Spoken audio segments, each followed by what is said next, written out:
Modern day AAA gaming is dead at this point. And the best part is, they did it to themselves. We didn't ask them to look down on us. We didn't ask them to treat us with disrespect. We did not ask them to stop making games and now politically pander to the masses because they think it's a great idea. They did all of this themselves. And needless to say, we as gamers don't exactly like this. And yet, we prove them time and time again wrong with their assumptions that we are just cattle to be herd in the direction that they want. They still don't give up. And they still continue all of the blatantly anti-consumer, anti-gamer, and, well, blatantly hate your own audience type of moves that they have been doing for years at this point. And honestly, there's no better way to describe this than MindsEye. A company that was an offshoot of 2K, of Rockstar Games, that thought that, well, they're just gonna make the next GTA, and, well, the gamers are gonna scoop up that slop and put it in the mouth themselves. Yes! They unironically really thought that they don't even need a tube to feed the slop to us. They just thought that we're gonna do it ourselves, which is honestly completely pitiful. And obviously, the response of gamers to the woeful state of, well, modern day gaming, where it's full of predatory microtransactions, the game developers don't respect us, they actually actively hate us most of the time, where the prices are going up. $80 for Borderlands 4? Bro, I'd rather sell my kidney and donate that money to charity than actually give you $80 at this point. And that charity is going to be a scam at the end. Okay? But the true response to this stupid situation from gamers could not honestly be better. Because our response to that is pretty simple. Ooh, what's that over there you're making? Oh, it's a new game. Oh, is it Concord again? Oh, I'm sure another Concord will succeed this time. I'm sure of it. It is honestly a blessing that we literally can judge modern day gaming in how Concord it is nowadays. Well, everyone, today's going to be fun. There's nothing like a classic shit show, and today's story is exactly that. The game we're talking about is MindsEye, and it has not had the nicest launch. It's at 38% positive reviews in Steam. It's also the worst reviewed game of the year in Metacritic, so that's quite lovely. It's got hideous Blizzard is currently sending them flowers and bouquets. bugs, atrocious AI behavior, mission design that completes itself, which is really bizarre, and it's a game that has disappointed for countless reasons. But behind this launch, there's something stranger, and that's why we're talking about it today. That's because management has blamed all the negativity on paid actors. Yes, on paid actors. There's a previous project that never Guilty as charged. Not sure when I'm getting the paycheck, but 100% guilty, boys. released. There are bizarre funding decisions, sudden layoffs, and stories of leadership disconnected from reality. So, at the very least, it'll be a fun listen. Builder Rocket Boy's debut title wanted to ride several different trends. The game's called MindsEye, and it promised a single-player experience in a new, original setting, where players would get a thrilling... No. This was not a new original setting. This game literally came up to you and said, "Hey, do you want to be Cyberpunk 2077? Or GTA? Well, we got both of those at home." And then they delivered nothing. This is unironically supposed to be Cyberpunk 2077. I don't know what Cyberpunk part of it is.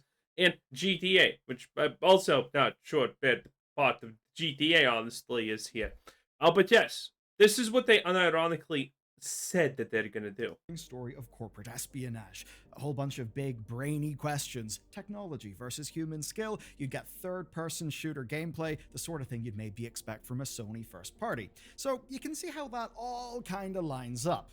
But there's a little bit of a problem. Does it? MindsEye basically doesn't deliver on any of that promise. You can see the endless streams of just bland gameplay videos to prove it. You can see buggy footage. That's oh, he killed a giant. Damn, that's rarer than a black astronaut. And, well, the development studio, Builder Rocket Boy, they absolutely knew this one would not be good. Fun fact, black astronaut crime rates in space are 100% currently, which is the best statistic honestly ever. That's because no review copies were there before launch. That's a very well-known red flag, but actually, Oh wait, I mean female. props to them. Build Rocket Boy weren't happy with just that red flag, so they created a new Inclusivity. one. Getting paid gameplay streams, right, on deck for launch, and then cancelling said paid gameplay promotion streams. Co-Carnage's was pulled just as he went live. So basically, that's kind of like anti-publicity for your own game. Impressive. After that then came the death knell.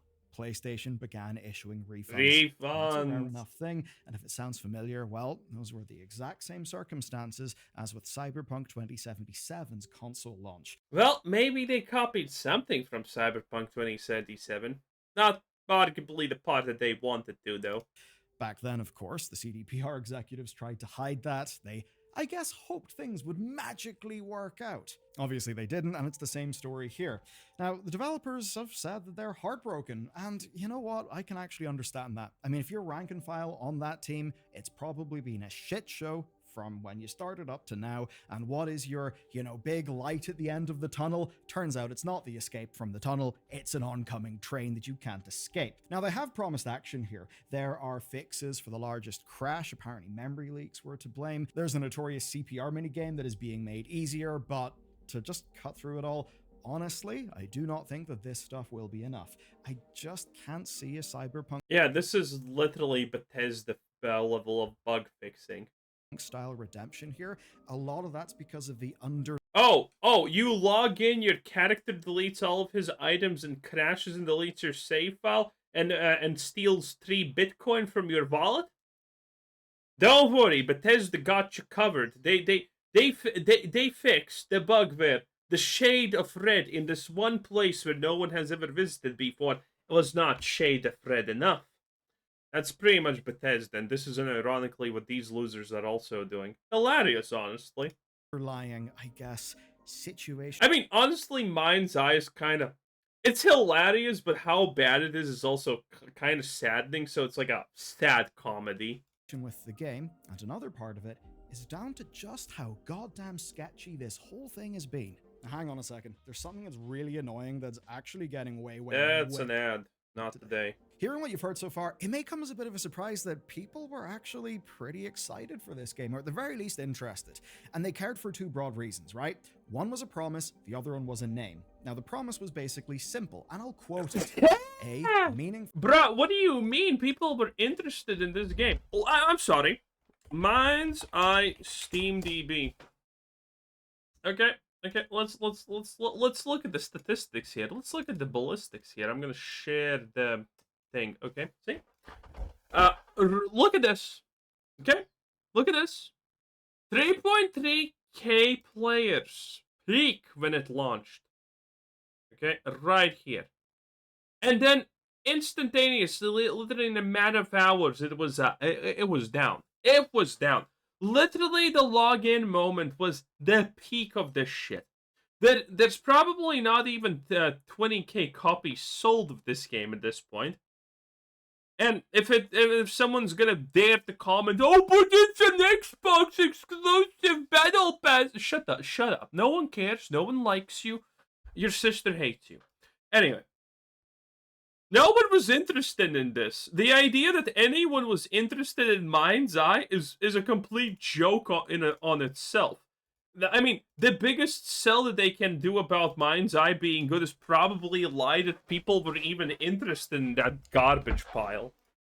Well-paced, well-constructed story. One that you could immerse yourself in, one that was free from open-world bloat, no endless live services, basically all that good stuff. The sorts of things that basically a lot of us will say, yes, I would like that because it all sounds good. Now, the reason that promise had weight is the second thing. Leslie Benzies, who is the former president of Rockstar. Yeah, he was also someone who was who was forced out of Rockstar for being trash.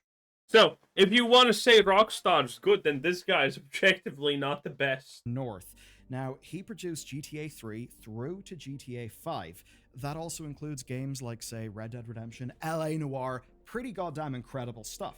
And when he left Rockstar, he actually took teammates with them. And it was a real ugly circumstance. Basically, there was a $150 million lawsuit. Kind of crazy. So you got a lot of drama, you got a big name, and a big name that's connected to a lot of good games that people really loved. And all of that Honestly, that guy just sounds like a Nepo baby so far. going towards a linear AAA action game seemingly from the 2010s golden era, and one being made by someone who claims credit for that genre's very best. And you know what? Games like Space Marine 2 kind of just proved that this formula can still work. It's a game that captured that throwback feel perfectly, so that's kind of what they wanted to do here. And to further those chances, there are a few other good things that were counting for it. So first, $60. That's a pretty good price point for a AAA, especially in the modern market. And also...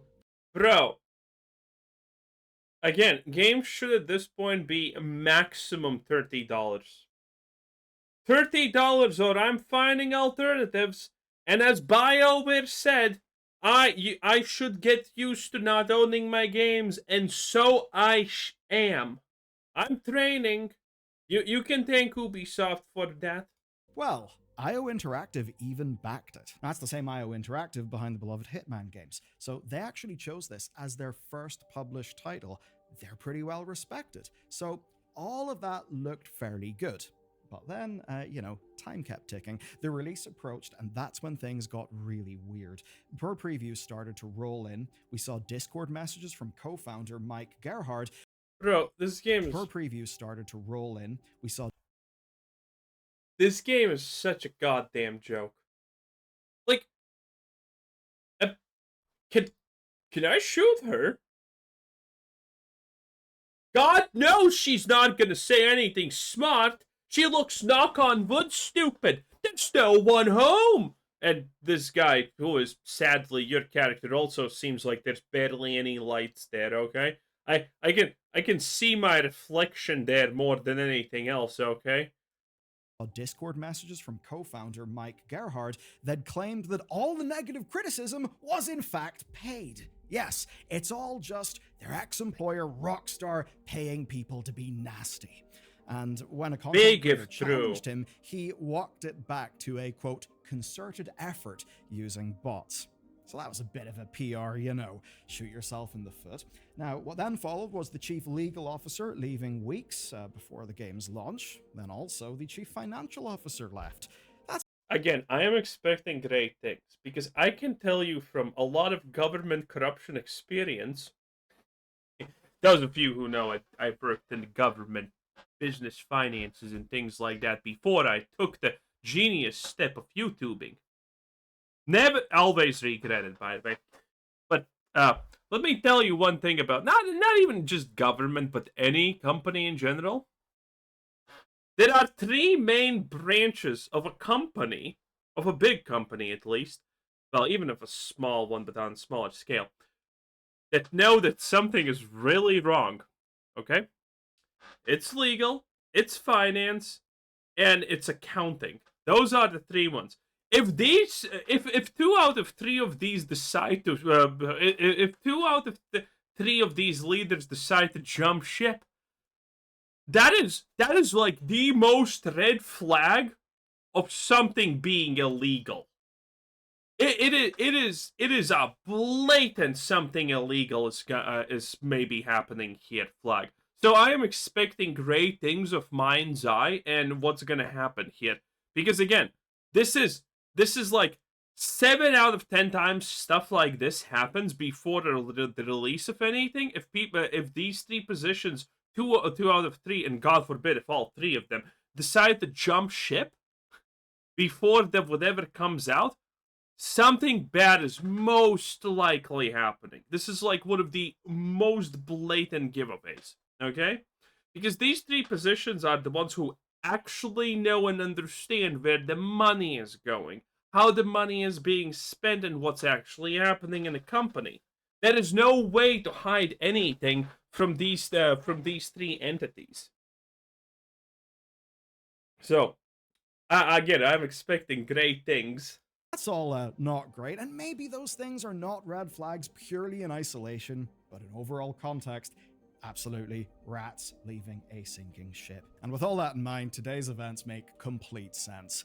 There is blood in the water, absolutely, and audiences do love watching games fail. And look, the media can be absolutely a blood sport, but in this Look, a Roomba with arms. I'm a cyberpunk yet. Yes, yes, MindsEye, you're cyberpunk yet. case, it's them failing, it's an implosion, but more importantly, it's when it feels deserved that it matters. It's when it feels deserved that, well, the media is sort of helping to make the industry better. All of this looks so boring, by the way. By actually providing negative incentives for doing bad shit. So, when it feels deserved, when leadership acts weird about criticism, saying that it's paid and that it's bots, well, that sets up a villain story fantastically. So for the people who were following all of this drama, basically just waiting for the big If robots actually sprinted like this, wouldn't they do the Naruto run to minimize drag against the arms? Huh. up a villain story fantastically. So for the people who were following all of this drama, basically just waiting for the big event to happen, they absolutely got what they wished. But of course, some people had actually been skeptical about Build a Rocket Boy for years. I talked about a dead project, so let's get into that. MindsEye is not this studio's first thing. In fact, far from it. The public first heard about them Wait, in what? Gamescom 20. I did not hear about that. I think I have heard about Build Rocket Boy before, but I don't know anything about anything of other stuff. 22. And that's when they showed off Everywhere. Everywhere was, quote, a multi-world game experience that blurs reality and digital worlds. Which, yeah, sounds ambitious. So, the MindsEye... Oh man, that sounds like, okay, we missed the NFTs by a year, but I mean, we're still gonna try. was hidden inside that trailer. And that's because Everywhere was actually a game creation tool, one built inside an MMO open world. Now, people assumed that it was NFT or blockchain, but it turned out it was just content creation tools. And the plan, basically, is that MindsEye would be episodic, that it would be built using those tools, and it would be available as an experience inside the overarching game called Everywhere. Which very obviously did not happen. So what ended up happening? Where is Everywhere now? Build a Rocket Boy told VGC that they've, quote, taken it dark, which I basically read as just putting it on the back burner because it evidently was not going in a direction where they could, well, launch the overall vision that they had. Now, they do have a new plan, and it's one that does sound quite familiar. It's polish everywhere. It's to standardize the tools against MindsEye's launch version and then to relaunch. And with all this, beta tests ran for years. Now I guess those tools do live inside MindsEye. Within it, players can make their own experiences. They can publish them for others. You've got a trailer calling it democratizing game development, which is neat, but it's also not really new. I mean, did you play Time Splitters when you were a kid? I did, and Time Splitters was kind of doing this 25 What are they doing? Are they trying to get Trump to retweet this or something? years ago, but obviously doing that with today's level of fidelity, right? The sharing capabilities that we've got, yeah, it does appear to be much better. So you can still see the overarching vision there, but you can also see this very generic design in the complaints of MindsEye. Because sure, you do have like mo-capped cutscene work, things that do look like they're quite big and polished, but the actual gameplay, well, to grab one quote, rote and uninspired. Why? Well, seemingly because it's built using these user-generated content tools that are kind of there to just make generic game content. You know, by the way, okay, a game having these creation tools is one thing. Maybe that's gonna be cool. But you know what's my red flag for a game having user-created content and having tools to make it? The fact when they say something like, oh, we have these breakout new tools that allow you to place things in the map that you design. And it's revolutionary. Bitch, Warcraft 3 had that in their map editor. What do you mean revolutionary? When I hear that, I instantaneously know this is really bad. Ideally within a big thing called Everywhere, right? And that's very much the sort of thing you would be You could do all of this in the Warcraft 3 custom map maker. pitching to investors And more, by the way, and more. if you wanted massive amounts of funding. But it does mean this cut down version called MindsEye sort of has nothing to set it apart. So clearly what happened is they pivoted, the original product took a back seat, and the thing that would be a showcase instead became the main product. So let's investigate why. The good news for us is that it very much seems February 2024 holds the answer. Builder Rocket Boy laid off staff across publishing, QA, and art teams. They said they needed to Based. become a, quote, more agile studio. How agile? Well, let's consider the timeline here. Builder Rocket Boy existed since 2016. They had offices in Edinburgh and also in LA. That's all long. pretty expensive. And then they opened a Hungarian studio in 2017. They announced a French studio for Well, that's at least less expensive. 2023. That's a crazy lot of shit. And then, of course, layoffs hit all of them. But here's where it gets juicy, right? So just 1 month earlier, in January 2024, they raised $110 million from capital partners. And that is, of course, just the latest in a long line of investment deals. And you can sort of see why, again, the whole user-generated content thing makes a lot of sense. Now, all of these investors are going to sue them for lying about this, by the way. That's also a thing that's happening. I didn't know that there's investors. I assumed that there's investors because there's no way this works without investors. And yeah, the investors are probably going to sue MindsEye and whatever the guy's name is from ex-Rockstar about him lying about what they're going to make, what they're going to deliver. Because that's illegal. Maybe not in America, but definitely in Europe at least. what's odd, right, is that they seem to have needed that money because no traditional publishing deal existed. IO partners weren't funding them, they were just providing distribution and logistics, and that partnership was not announced until October of 2024. And all of this makes MindsEye look like the end of a countdown, right? So after the 2024 funding, the episodic structure does seem to have disappeared, right? Then MindsEye became an external product, not a thing. The spazzing out of the NPC, the clipping through walls, beautiful. Within everywhere, the big thing they were trying to make. We got staff being laid off at studios, including publishing staff. Those were replaced by existing teams. It basically looks like what they needed was revenue, and fast as they could get it. Now, obviously, the big project, the thing that they were really betting the studio on everywhere, was not ready for prime time. And I guess they just thought, throw in a little bit of BioWare magic, crunch out MindsEye, and maybe we'll get to survive and, salvage the company and eventually get to where we want to go. But this time that obviously didn't happen. And according to alleged staff statements, it was never going to happen. Because if you check the reviews over on Glassdoor, you do see... We read the Glassdoor reviews. The people working for this guy were losers. We know this. They literally bought into the lies of, oh, we're a giant family. I just need to come to work when I'm sick and I'm not gonna get fired. Bro. I mean, being a gay definitely means something. Anyway, that was Billion News. 10 out of 10. Bye.